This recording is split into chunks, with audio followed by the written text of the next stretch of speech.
Bueno, estamos de nuevo aquí continuando lo que es la primera parashá o el capítulo 1 de Ruth, el Midrash Rabbah, comentario grande del Midrash rabínico. Y estamos mirando aquí lo que dice el rabino Yohanan. Cuando se menciona de que los maestros se degradaron, que en la Torá, otro sabio había derribado de esta enseñar un verso diferente. El rabino Yohanan derribó de Akim en un pasaje que está en Eclesiastés, el capítulo 9, verso 16, que dice que la sabiduría de un hombre pobre fue degradado. Eclesiastés 9, 16. Pero la sabiduría del rabino Akiva, que fue un hombre pobre, degradado, ciertamente que no.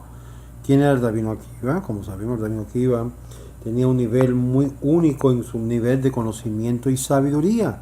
Esto según el Talmud Menachot 29b. Y esto fue demostrado que como el rabino Akiva, el conocimiento de él era mayor, era como un Moshe. Ese tenía un conocimiento que trajo a luz muchas otras explicaciones de la Torah. Y él fue, ten en mente quién era él. Él fue que había creído que Bar Kokhba era el Mesías. Su esposa la había sostenido a él para que pudiera dedicarse a lo que es el estudio de la Torah. Y como beneficio a la mujer, ella recibió tremendo sejut y mérito por haber sostenido a su marido para estudiar tiempo completo la Torah. Algo que hoy en día no lo vas a ver tan frecuentemente. Porque la mayoría de las mujeres quieren que el hombre sostenga el hogar y si no, hay que votarlo. Vea por favor algunos videos que yo puse acerca de la mujer, la mujer afortunada o la mujer virtuosa, que hoy en día muy pocos son. Bueno, vamos a ir para adelante en cuanto a esto, sobre lo que es el hombre pobre. Algunos que han declarado con sus propias palabras, tales que un sabio se siente y expone, dice: no pervertirás el juicio, como dice en Deuteronomio capítulo 16, verso 19, y sigue adelante y dice: y pervierte juicios, no tendrá respeto de la persona en presencia. Y si no hacemos de respetar la presencia de la persona, sea que sea pobre, sea rico, un juez tiene que no mostrar diferencia a un litigante sobre el orden. Es lo que se está hablando acá. O respetar la presencia de alguien porque es adinerado, porque es rico, porque tiene una posición alta. No tomará lo que es una mordida, un bono, un bribe, algo que te está usando para callar o cambiar tu forma de pensar. Y expone que no causará dolor a cualquier viuda o huérfano. Éxodo 22, 21, que le causaría dolor. Esto los sabios habían expuesto que la ley de la Torá en verdad se enfoca primeramente sobre las leyes que relacionan a los jueces, pero procede a violarlo y traer desgracia sobre ellos mismos, en el sentido que degradan sus propias palabras. Yo quiero hablar de esto, lo que es bono o lo que se llama la mordida, que hay muchas formas que hoy en día se actúa por lo mismo, que es con el dinero, pero lo utilizan como una sedaká. Y la sedaká, como un regalo, ciega la habilidad del juez de juzgar justamente, porque espera que recibe la sedaká con el fin de tomar una decisión, y eso causa una invalidez a la decisión de un juez. En Yefa Anaf sugiere que el Midrash no significa aquí que los jurados habían cometido cualquier menos de transgresión en sentido literal, pero más bien exhibe un cierto comportar en su nivel y puede ser construido de tal forma. Por ejemplo, el Midrash declara que el que respeta la presencia de uno puede simplemente significar que uno puede ser más fuerte contra uno y más suave con el otro, y por lo tanto ese tipo de demostración no demuestra lo que es un prejuicio judicial. Ahora, el Midrash también presenta otros ejemplos de hombres pobres cuya sabiduría es degradado. Por ejemplo, el juez Samson, que siguió sus propios ojos y tomó para ella para mí, porque es digna de mis ojos. Esto es interesante. Shimshon, Hagibor, menciona en Jueces capítulo 14, verso 3. En la ciudad de Timnath, Samson vio una mujer filistina y deseó casarse con ella. ¿Qué fue lo que vio? ¡Wow! ¡Qué mujerona! Y le pidió a sus padres de hacer un arreglo para hacer un shidduch, un acuerdo para casarse. Sin embargo, cuando los jueces de Israel podía amonestarlo, el pueblo no se sujetó a los deseos físicos y dijo: a esto no vas a ir atrás de tu corazón ni de vuestros ojos, como dice en Números capítulo 15, verso 39. Cuando él falló en esto, en este punto, ¿qué sucedió? ¿Qué fue lo que pasó en esto? Y es aquí donde vamos a ver que él siguió sus ojos y los jueces. Gideón hizo un monumento últimamente que fue adorado como un ídolo y fue declarado a Gideón de hacer un efod y lo colgó en la ciudad, y todo Israel se había desviado tras de ello y llegó a ser emboscada por Gideón y toda su casa. De aquí vemos que la idea de Hevi She'en Leja, que dirás y tú tendrás que decir al hombre que no hay ningún hombre pobre, sino es mayor que esto. Hay de aquel juez que respeta la presencia de una persona en su persona. Regresando a todo este concepto, en el verso 5 vemos que fue desviado el corazón por los ojos, fue desviado el alma a través de una idolatría, y estos son todos desvíos, o se puede decir cosas que compra el juez. No solamente es el dinero, la sedaká, sino a veces los deseos. Es interesante de mencionar en la historia presente, la historia que ocurrió, que fue publicado por donde quiera, de un caso en Nueva York, que aún el rabinato había dado su bendición sobre tal organización que se llamaba Eternal Jewish Family, la vida eterna judía, y ellos estaban procesando casos de conversiones para que pudieran haber conversiones reconocidas por el Rabanut de Israel. En tal caso había un cierto señor que era el rabino dirigente de todo este movimiento para ayudar a las parejas a tener lo que es conversiones y ser reconocidos por Israel. Y el escándalo salió que aparentemente este personaje que estaba dirigiendo todo esto, y no voy a mencionar su nombre porque de verdad no vale la pena, y para qué repetir el dolor si quizás hizo Shuvah, pero este hombre salió y hizo tal tipo de gestión. Le dijo a las mujeres que estaban ahí, que no estaban casadas, y las que estaban ya, se puede decir, en una relación con un judío, dijo: mira, ustedes no son judías, hagamos lo siguiente: usted se acuesta con nosotros para lo que es el deseo físico, y en cambio te vamos a otorgar la conversión. Fin de acabo, decían, cuando tú entras en el mikvah, cuando tú entras en lo que es las aguas, tú haces shuvah y todo se te da perdonado. Y nosotros también haremos lo mismo. Y de esto pasaron muchas mujeres por esos procesos de conversión. Fueron avalados por Israel después del hecho, y todos ellos no tuvieron necesariamente que pagar, pero pagaron. Y pagaron muy profundamente lo que es una tacha a su alma.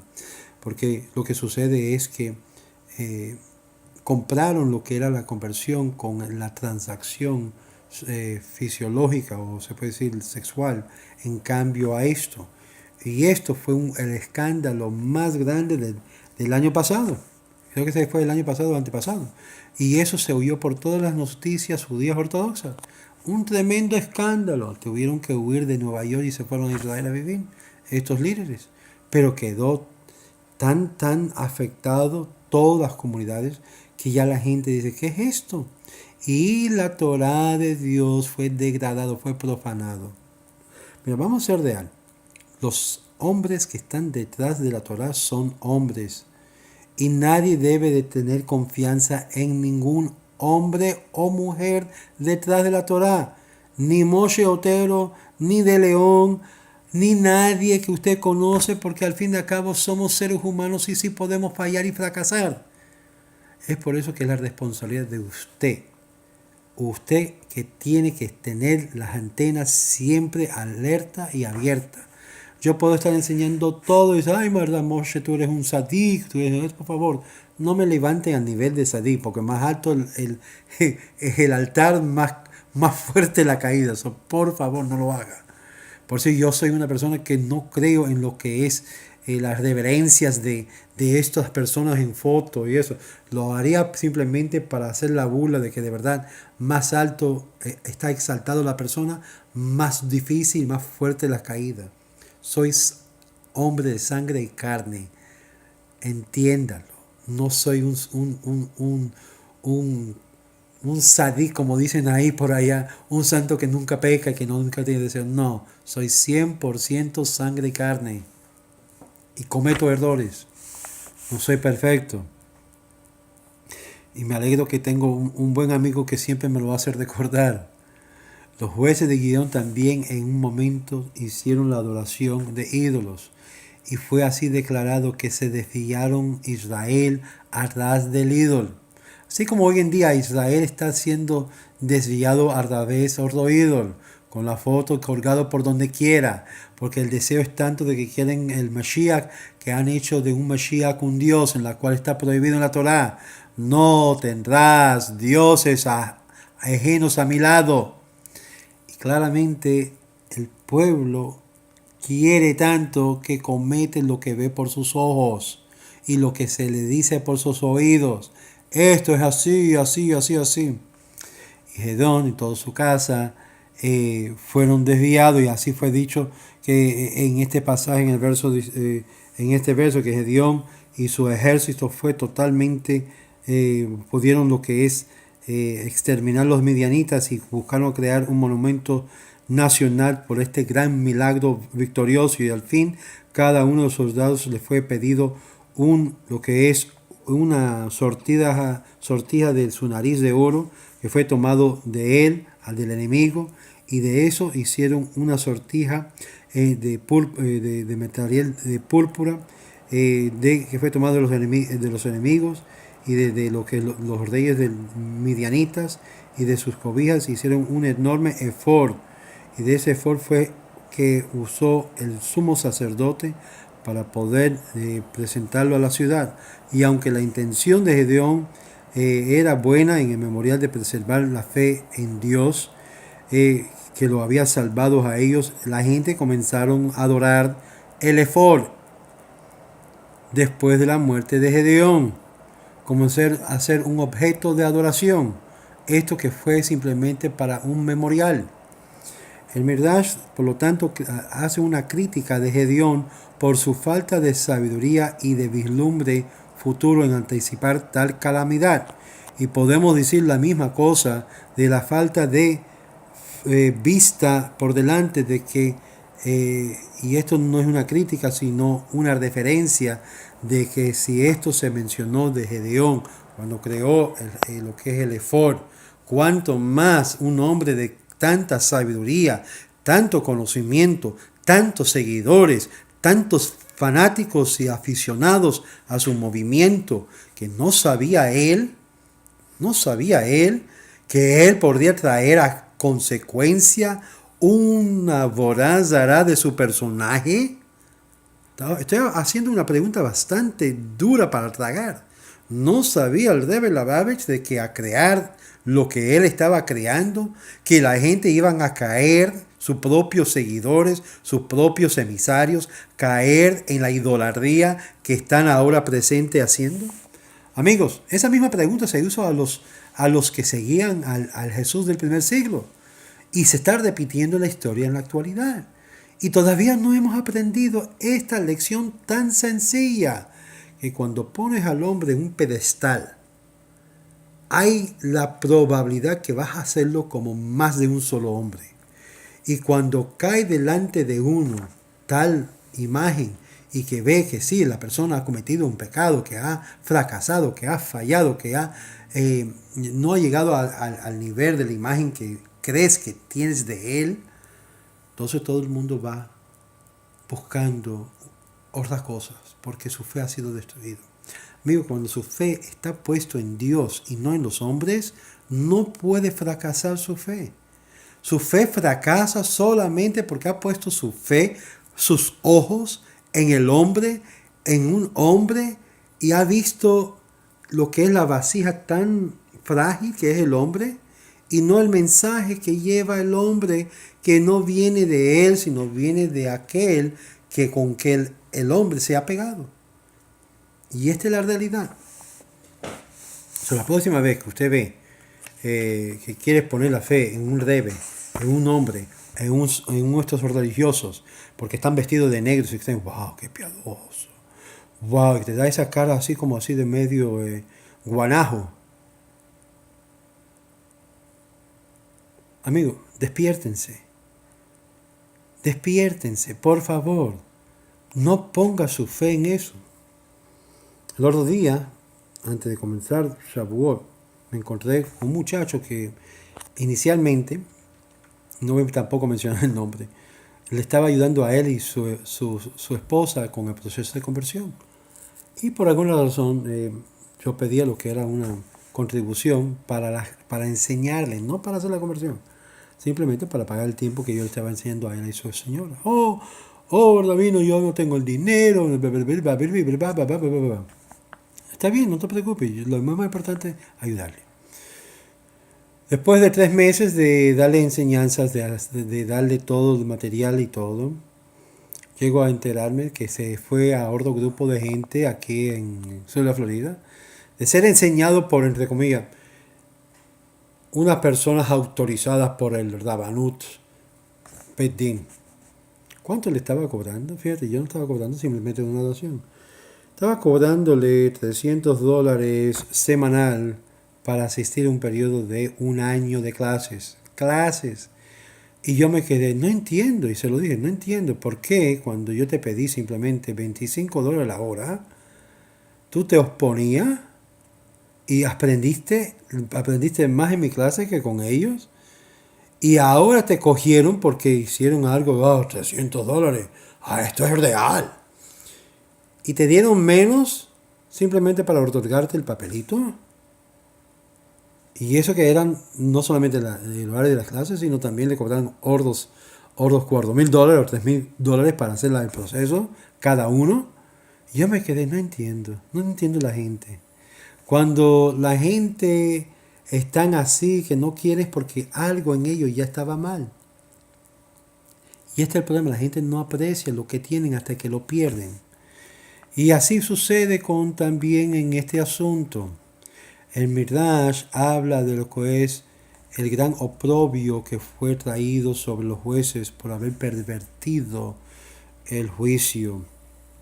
Y ahí está la gran diferencia entre una persona que quiere hacer las cosas por temor a Dios, porque tiene que hacerlo, sea que le paguen o no le paguen, y aquellos que simplemente lo hacen por el cobro. Hay muchas personas que perciben y piensan de Moshe y de otros rabinos, este hombre está cobrando $5,000. Por favor, demuéstramelo. Porque yo estoy cobrando $5,000 de cada conversión que hago. Yo debo de no estar viviendo aquí en este apartamento que pago bastante. Estaría viviendo en una buena casa, con una buena piscina, con una buena vida. Por favor, ¿quieres conocerme? Ven. Por eso yo le digo a la gente, yo no voy a enseñar ni siquiera mi smijá, porque ya no me importa enseñarlo. ¿Quieres verlo? Con mucho gusto, ser un mensch, ser una persona humilde y vente a Miami, vente a Hollywood y yo con mucho gusto. Pero yo enviárselo, no, amigos. Ya yo no tengo que comprobar nada a nadie. Y así yo me siento. ¿Quieres? Habla con el Rabino de León. Habla con la Federación Judía si quieres confirmar quién soy. Pero por favor, para degradando a alguien que está enseñándoles gratuitamente. No entiendo, no comprendo esto. Bueno, dice claramente, el Rabino Gia enseñó que claramente no cometerás una perversión de justicia, según Levítico 19:15. Y esto enseña que un juez que corrompe sus juicios son llamados por 5 nombres. Y esto es muy importante. Perverso, odioso, repulsivo, esta palabra aquí, abominable y prohibido, que son las palabras aval, sunui, meshukatz, jerem, es decir, estar en una ostracizado, y toiva. Toiva es abominación. Y de esto de abominación, uno que actúa de esta forma es llamado abominable, como dice la escritura. Es una abominación, un asco al Eterno, que actúan de forma perversa. Es una abominación y en torno es puesto en excomunicación o son ostracizados de lo que es por parte de Dios, son repulsivos. Y no lo traerás a una abominación a tu casa y serán desconectados de igual manera. Son para ti algo repulsivo. Además, es llamado lo abominable odioso, como dice en el siguiente versículo de Deuteronomio 12, verso 31. Y cualquier cosa que es toeva al Eterno, Él aborrece. Y esto sobre este punto de toeva también es implicado lo que dice en Levíticos 19:15 acerca de la vida homosexual.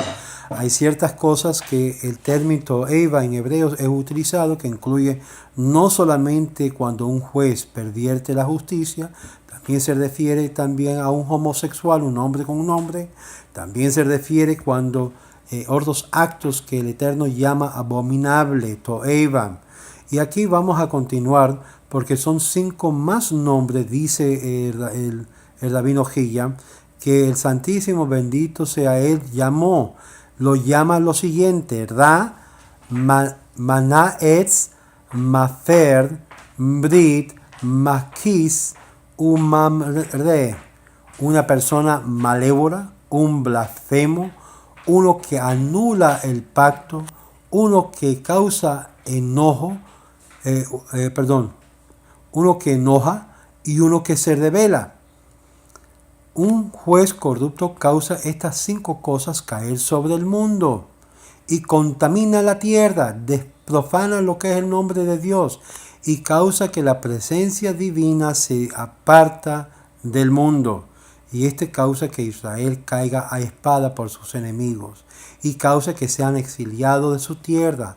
Ay de aquella generación que es corrupto en esta manera. Estas son palabras fuertes que menciona el Midrash. Es decir, esto es fuerte.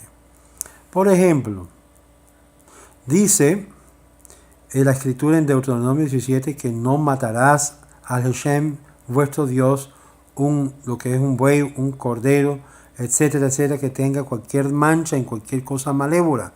Esto está hablando también metafóricamente de instalando jueces corruptos o de cosas similares, considerando como una mancha de animal para el templo y su altar. Por lo tanto, un juez corrupto es declarado rasha. Salmo 10, verso 3. Una persona que es codicioso. Un juez que busca lo que es que le paguen dinero y se alaba a sí mismo es llamado una blasfema de Hashem. Esto según es Yosef.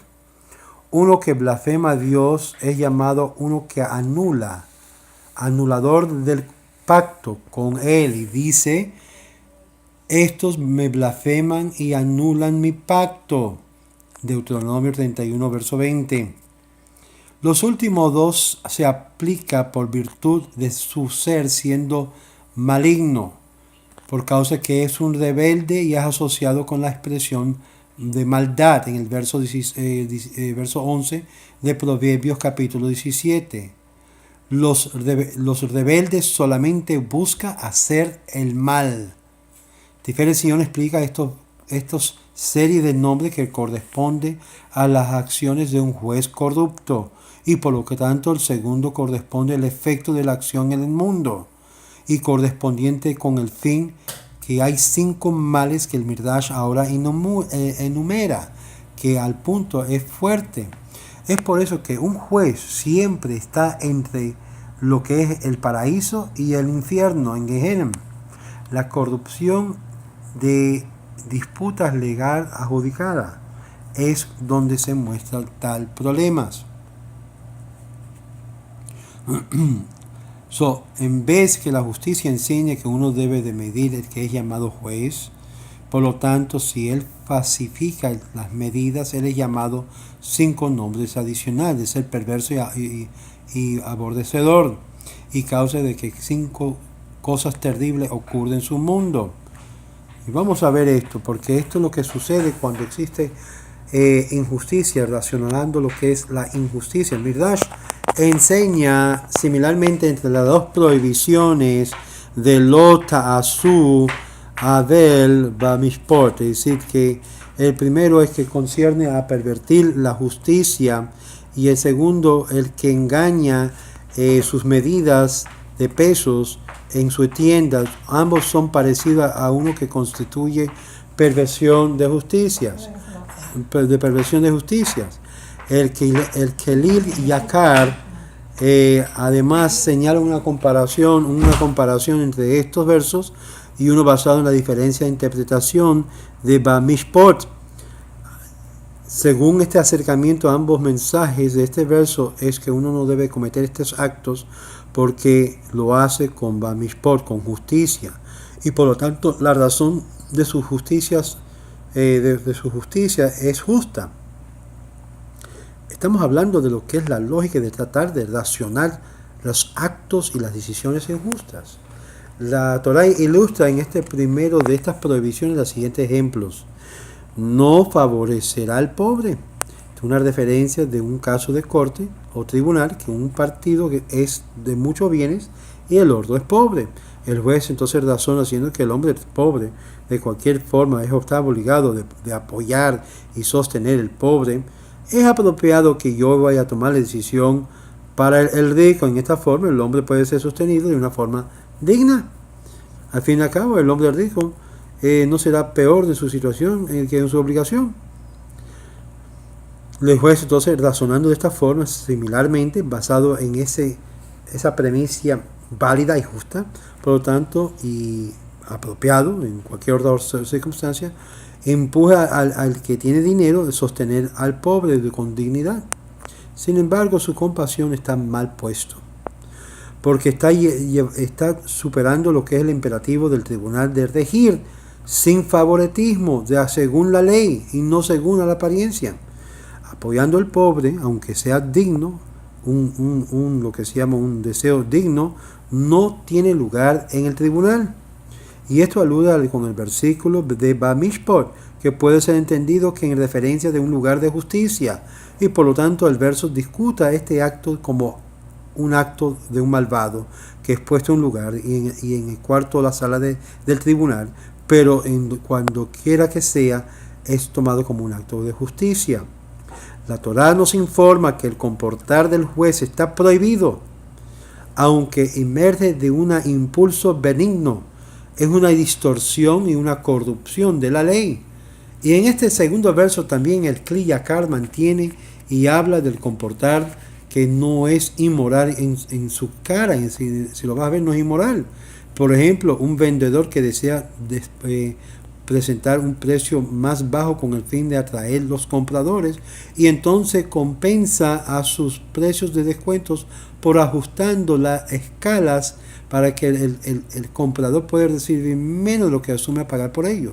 Eso está cambiando los pesos, y la razón del vendedor de hacer esto por el comprador en el fin es para que pueda ser más competitivo en los precios y que no sea tan alto. Este ajustamiento no es un acto de injusticia, y tal razonamiento que no ha robado nada a nadie, pero meramente está empleando una técnica, una forma para obtener más clientes. Sin embargo, la Torá prohíbe esto porque fue usado con engaño para promover su negocio y causa daño a sus competidores. En tal caso, la justicia sirve como una excusa para hacer daño. Y el Midrash nos informa que ambas prácticas son igualmente reprensibles. El Kli Yakar identifica esto en Orda Ari en la prohibición de una persona pervirtiendo justicia similar a lo que es pesos deshonestos y pesos y medidas deshonestos, ofreciendo la siguiente interpretación: no cometerás obras que ha sido juzgado como una perversión. Esto se refiere a la corrupción y la conducta hipócrita mencionado anteriormente en el Midrash. En cuanto a lo que comete lo que es el juez en varias transgresiones, pero que él condena en la sala del tribunal. El Midrash denuncia a tales jueces y le aplica a ellos la expresión de aval, perverso.